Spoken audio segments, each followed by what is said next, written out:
want John to do that first. Either way. Okay. Yeah. Go ahead. That probably makes sense. Yeah. Okay, all right. Okay. Welcome, everybody. I'm really glad to see everybody here. Got an amazing turnout. Yeah. And so my name's John Wessel McCoy. I'm a project organizer for the Poverty Initiative. And what I spend a lot of time working on and thinking about is the Poverty Scholars Program. And that's the umbrella under which we're all standing right now. If you're here, you're probably somehow involved with our Poverty Scholars Program, or there's somebody in your organization who has attended one of our strategic dialogues, or was down in West Virginia last summer. I remember, is it Elias? Elias coming up and shaking everybody's hand down in West Virginia. And at our leadership school. And so what I wanted to do is, I don't think we've got time to go through and introduce everybody, but I would like to just kind of get a sense of people in the room, where you're from, what organizations are being represented here in the room. So I know we've got Michigan Welfare Rights. All right.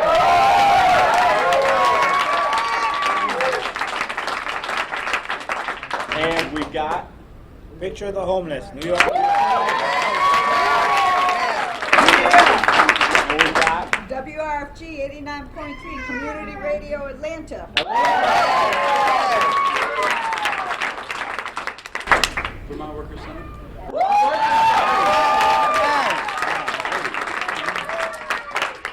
Yeah. Media Mobilizing Project.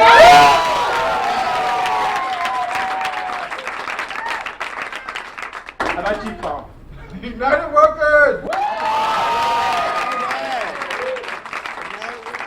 From West Virginia, and Dom just walked in. West Virginia now. Take Back the Land movement and the national campaign to restore housing rights.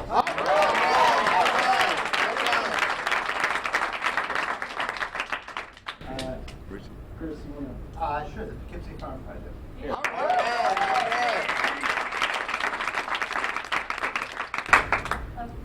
City Union. Billy?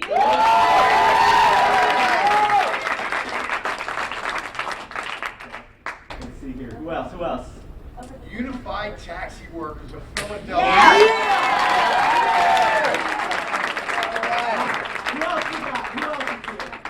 Who else is in there? Mesri. La Coalición de Trabajadores de Imócale.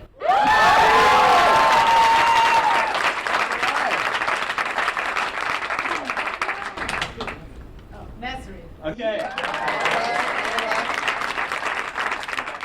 Better Detroit Youth Movement, and also the National Black Teen Empowerment Expo. All right.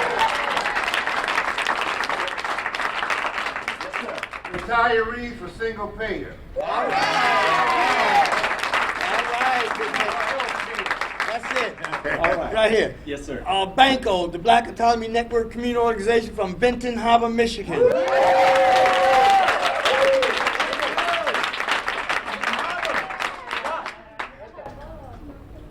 Casino Free sorry. Philadelphia. Oh, yes!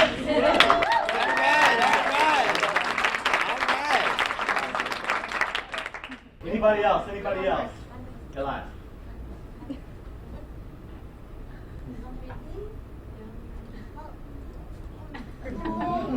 Locally workers.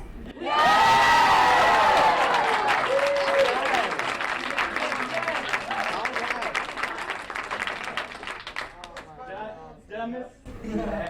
Have I missed anybody? Have I missed anybody? Yes, sir. Washtenaw County Reds.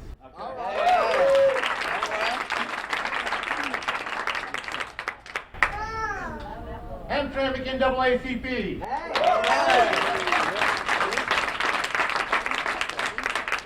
All right, so my esteemed colleagues, we, as you know, we're dedicated to building a movement to end poverty, not just make poverty okay or a little bit better or put a little Band-Aid on it, but to eradicate it in this country and build a movement that goes beyond this country. And the way that we believe where we've got to start with that is to unite leaders in all these different fronts of battle. These battles that are fighting around the issues of healthcare, the issues of labor work issues, around the issues of housing. We got to unite black communities and white communities and Latino communities and Asian communities. And before we can unite communities at large, we've got to unite their leaders. And bring them together and do the scholarship and prepare as leaders the way that and be sophisticated, at least as sophisticated as who we're up against. Because we're up against some very sophisticated and some very smart leaders. That's and right. So part of that is having a sense of our history, where we came out of, and I wanted to is this where maybe I could hand it over to Liz? Okay. All right, Liz.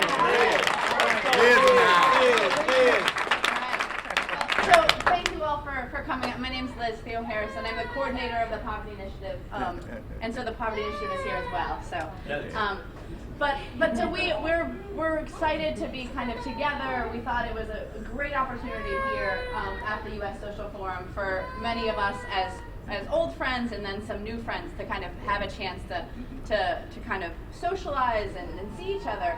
But we also really wanted to take advantage of being here in Detroit and some of the history of struggle that's happened here in Detroit that is represented by many people, but in particular General Baker. That's it. All right.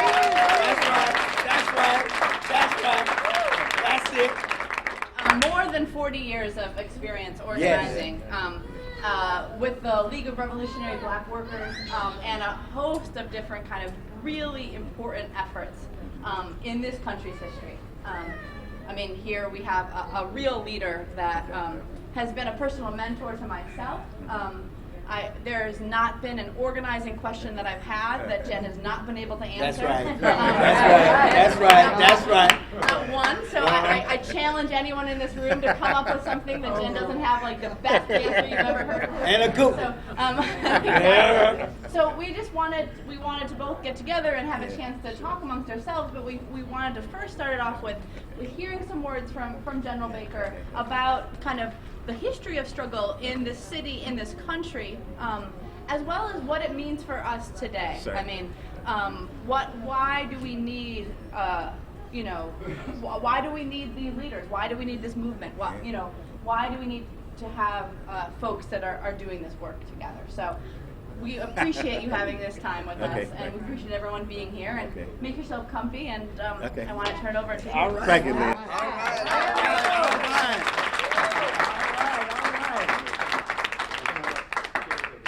Let everybody get This seated. might be an opportunity for folks that Yeah, stand come on, and have a get seat. a chair. Come get a Chairs chair. over here. And if there's any way to, I hope you guys don't mind that. Okay, great.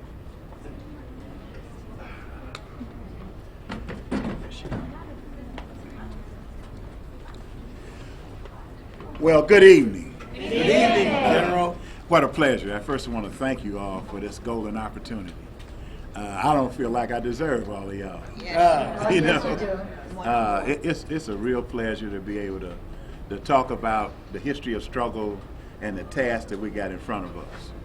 You know, and it's really touching for me because, you know, coming through some of the struggles we came through in the past, I didn't think I lived long enough to be explaining some of this to people and sharing those experiences. So I really want to thank you in that regard.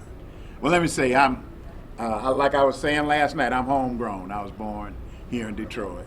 My parents were sharecroppers from Georgia. They came following Ford's cry for 5 hours a day in the auto plants in 1941. I spent my life working in these auto shops. You know, I spent 40 years in the auto plants. I got hired in 1963, and I retired in 2003. But it took me those 40 years to get 30 years seniority because I got fired so many goddamn times and transferred and switched and changed names so many times, you know, that I couldn't get but 30 years credit for the 40 I did.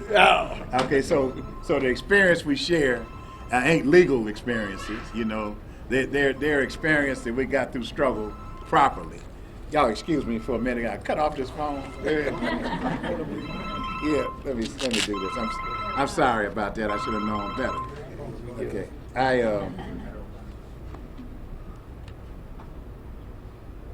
let's see. Let me tell you secondly, that I'm even though I'm a retired auto worker, I'm married. Marion Kramer is my wife. We got 7 kids, and 6 grandchildren. So we're not struggling for a nation of ghosts. Yeah. And we think that if we're gonna win this struggle, we got to have some people here to help carry it through. She's downstairs in the plenary today, and she's a little bit angry at me because I'm up here and she down there. but that's the way it fails. Let me say this, that some of my experience, Detroit is an auto town. And when we say that, we mean that in a real way. There was at one point the Chrysler Corporation alone had 29 plants in the greater Detroit area. GM had another 15, Ford had another 10, and they had other kind of parts suppliers too. In 1966, Chrysler Corporation had 66,000 employees in Detroit. It was the largest employer in the city of Detroit. Now Chrysler Corporation ain't got but almost 20,000 employees nationwide. So you see how much it's failed. But back in those days, when you grew up in this city, it was a booming town. The auto industry came in the early 1900s. Matter of fact, at the turn of the century, Detroit led the nation in building iron stoves. In 1901, 1902, iron stoves was the main product being built here in the city. And the iron stove is a stove you use wood to cook in. So you show you how rapid things change. So the auto industry, as we know it, is a little more than just 100 years old. It's not much more than that. And we probably, when the auto industry came in this city, the horseless carriage paved the way with Henry Ford and his discussions on the moving assembly line that actually changed things. So this city grew and grew and grew based on the demand for labor in the auto industry. I think at one point when Ford decided to pay $5 a day, which wasn't really true. That's the story that's out there about $5 a day, but you had to fit in a real special category to get that $5. You know what I mean? Everybody didn't get the $5, and the $5 didn't last that long. But just to cry for $5 a week when people were making $5 a day, when people were making $6 a week, was quite an improvement in life. And that's what draw people from foreign lands, from Appalachia, from the deep South, all over. People poured into Detroit, looking for work. In that situation, the auto industry began to collapse early. We had the cyclical crisis, so production going up and then falling down because it overproduced. By the time we got to the Great Depression, in 1929, most of the auto plants were shut down. And you really talk about the organizational history of this working class in this city developing during and after the Depression. It was in 1932 we had what's been called the historic Hunger March in the city of Detroit. And it was during that Depression, that these unemployed councils developed all over the city. And they were basically ethnic based, because you had every ethnic configuration that you could think of. Henry Ford was a specialist in making sure that all the people he had ethnic breakdowns so they couldn't communicate with one another, and therefore he could keep union drives out of there. And those are the conditions that he fought for and he built. What happened in the course of that was these ethnic movements developed unemployed councils based on neighborhoods. And the unemployed councils got so strong about in 1932 and 33, where the unemployment in Detroit got to be about 50%, that they began to fight the evictions. So they were putting people back in their homes, and they were doing that with a frenzy. I don't know the brother not here that was on the front page of the PT that's being evicted out of Toledo. Did you see the People's Tribune with the guys with the jack boots evicting him out of his house? And they dressed up like stormtroopers. You know what I mean? But anyway, those kind of conditions exist in that period of time, and these unemployed consuls developed to try to put people back in. We had a couple of situations that developed in which these unemployed consuls decided that they had to take this fight for hunger against the automobile manufacturers. And so they decided that they go after Ford Motor Company because General Motors had a lot of numerous plants, and so did Chrysler, but Ford had one big major facility out in River Rouge. By that time, the transfer had been made from Highland Park to River Rouge. At that River Rouge plant, at that time, they had about 80,000 employees at that one plant. So they decided that they would march on Ford, demanding jobs so they could eat. So these tens of thousands of unemployed people, in these unemployed movements, marched all over the city. We had a pretty progressive mayor of the city at that time named Frank Murphy. So what he did when the unemployed consuls marched through the streets of Detroit, he gave them police escort because he knew they was going to Dearborn. So these unemployed movements merged, and they got to Dearborn with a crowd probably about 10,000 because the unemployed consuls from the suburbs met them on Miller Road in Dearborn. There they were stopped by the Dearborn police, told them they couldn't go any further. The unemployed consuls had a democratic decision to go ahead and march on. As they marched up Miller Road, first they were hit with fire hoses by the Dearborn Fire Department that watered them down. This was on March 11th in 1932, so it was really cold in Detroit on those days. They marched further, and the Dearborn police sent horses after them and started stomping them. And by the time they got to Gate 4, they opened up with machine gun fire. Wow. And 5 workers were shot and killed, and another 25 or so were wounded. And the hunger march stopped. What grew out of this was the largest mass funeral ever held in this city, where 65,000 piled into downtown Detroit, and participated in the funeral procession for these 4. It was 5 killed, but 1 died later who was black. So the 4, they had a funeral for the 4, and the black guy was, they cremated him and spread his ashes over the Rouge plant because they couldn't bury him in the same cemetery with the white guys that was killed because we had the segregated cemeteries at that period of time in history. Out of this anger that grew out of this massacre that took place at Ford Motor Company. Now you got to understand, ain't nobody ever been brought to trial or charged with nothing, and Ford ain't never been held accountable, for this murder on the streets. But out of this mass drive became the seeds for organized labor to try to organize the shops in the city. When Roosevelt was elected and the Wagner Act was passed, these same activists out of the unemployed consuls, they were communists and socialists of that day, took that struggle to organizing the shops. And they first had the big success at General Motors in Flint in '37 when they went in and had the sit-down strike at Flint. And after a long 60-some days with sit-in, they were victorious in getting a union contract at General Motors. Once that happened, the sit-down movement broke out spontaneously now.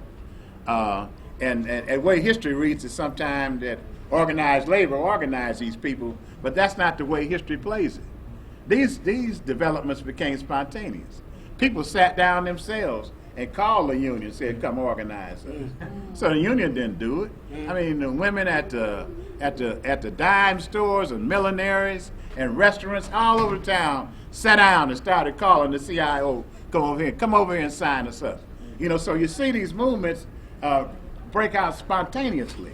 They are not organized. They are not conspiracies. People take it up on themselves to take up the challenge once they see a victory. And that's the way that thing developed. And most of the auto industry was organized at that period of time, except Ford Motor Company. Ford Motor Company had a different history. When they attempted to organize Ford Motor Company with the same tactics that they used at GM and Chrysler, they were soundly defeated, and that's what's called the Battle of the Overpass. And that's when Walter Reuther and those other leaders of the union were beaten by those thugs that Henry Ford had hired and had beat back the organizing drive. Now the main reason that they could not organize Ford because Ford Motor Company had hired almost 17,000 African American workers in that Ford Rouge plant. And because of the particular conditions they were confronted with, they had a particular solid loyalty to Henry Ford. They didn't give a damn about a union. And most of the unions at that time still had discriminatory clauses. And they had no reason to try to trust a union over Henry Ford. Henry Ford, when he hired them in, not only confined them to the foundries, but he had blacks appointed to stamping plants and assembly plants. He had upgraded them throughout the industry, so it was a real solid loyalty, to Henry Ford. And therefore, they had to back up and regroup and recognize how to deal with this dynamic, that they confronted with here in the Rouge plant. What happened was that they finally developed an organizing committee for the black community. They made decisions to bring Paul Robeson into Detroit. John L. Lewis flew up with the coal miners, and the coal miners took up the task of organizing the Ford Rouge plant. I guess John L. Lewis and them took the dues of the coal miners to organize the auto workers, and I thought that was a gracious statement in his part. When you gotta tell your membership, look, we can't advance 1 ounce unless we organize this other section. So we got to take our dues and do that. And with this effort of bringing John L. Lewis and having these huge rallies at the Olympia Stadium and organizing the progressive black preachers in this, Reverend Charles Hill and a few other ones, and had them actually preaching at the factory gates, that they finally was able to break this thing and organize Ford in 1941. And so once that broke through, you had the big militant local out of Local 600 that ended up being the best local that we ever had. That local understood what solidarity meant. Rest of the locals didn't. That local understood what discrimination would get you. The rest of the locals didn't. So we had that one big progressive local that developed, and it's still that way today. Almost all the black leaders in the UAW that rise up come out of Local 600 because it's different. In 1941, things changed rapidly. Most of you know this stuff, and I'm just going to repeat it to you. But the war broke out. Ford was organized in April of 41. Pearl Harbor Day was December of 41. Once Pearl Harbor Day came, there wasn't a single new car built between 1941 and 1945. I know you all know that. And please don't go out looking for a 1942 something or another, because it don't exist. The entire auto industry was transformed into war production. The government covered the cost of production plus 10%. So the companies didn't care how many people they hired, because they were going to be covered by the government costs. In the process of this, Detroit became one massive sea of humanity. People came from everywhere. Streetcars ran all night and all day. All the plants ran 24/7. Massive amounts of production. The Ford Willow Run plant was built in Willow Run that hired 42,000 people. That's why we saw Rosa the Riveter out there riveting airplanes together. We ran PT boats at the plant that I worked in. Armaments and tanks were made all over the city. So that actually changed the whole character of production, but it became a sea of humanity in this city.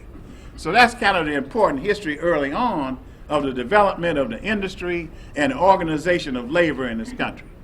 We had all kind of conflicts in the midst of the war. The stories I tell from the old guy, had an old guy, Dave Moore, I used to run with. He passed away last year. He was 97 years old, just articulate. And he was telling me about how during the war, when they was building all these trucks, the Teamster unions would not allow blacks to drive these trucks. They had Army trucks parked up all over Livernois, all over these streets, and white workers was killing themselves trying to drive all these trucks to the Army bases.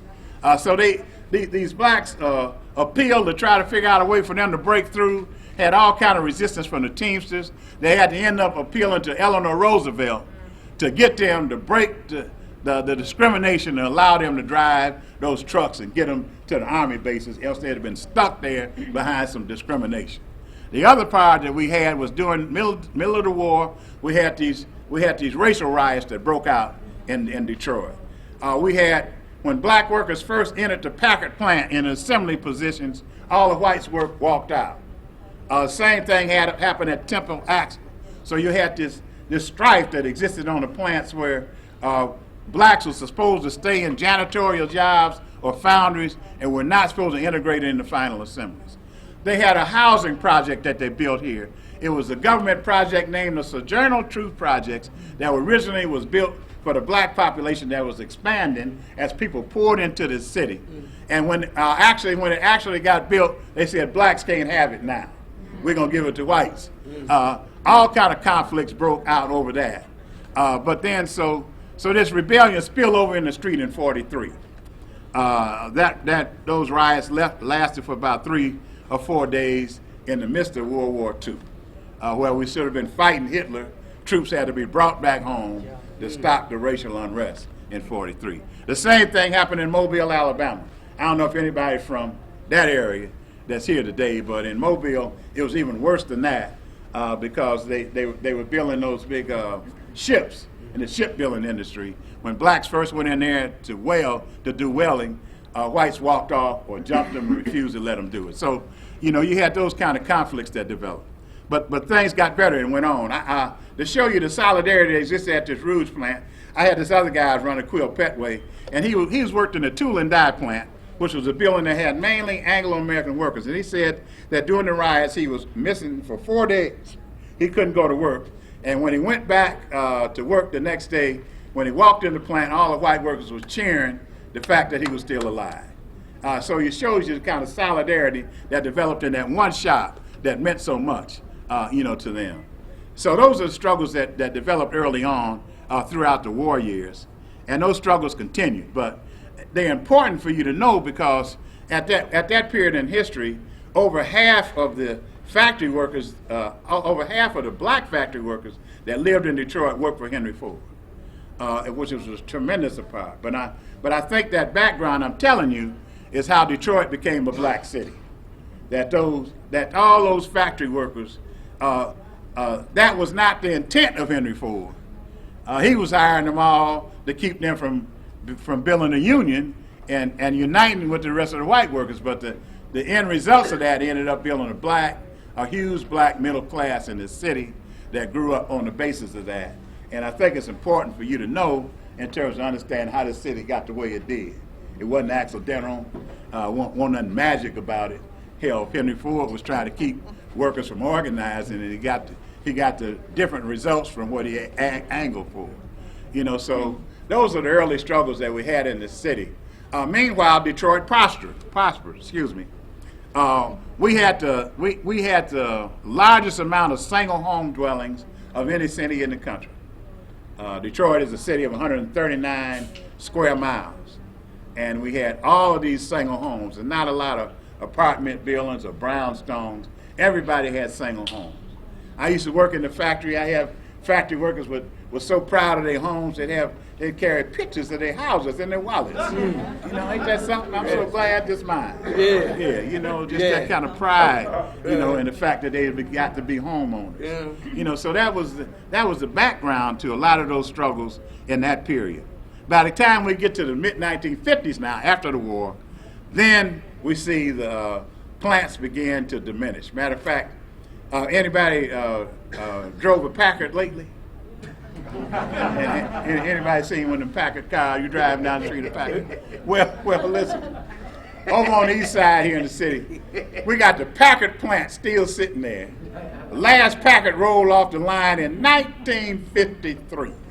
And the Raggedy factory still sitting over there on the boulevard of Mount Elliott like a big old sword. They done tore down all kind of stuff since then. And they gonna put it on us, right? Like this part of the old blighted old neighborhood. Hell, we didn't do that. We didn't have nothing to do with no Packard. Packard left, Studebaker closed. Kaiser and Fraser went out of business.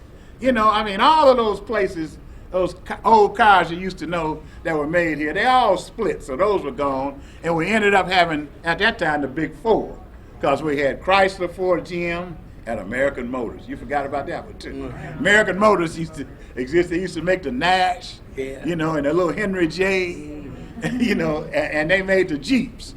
Okay, so we had the big four then. Was another one I missed? The Rambler. Okay. So that's the kind of production stuff that we had here in the city.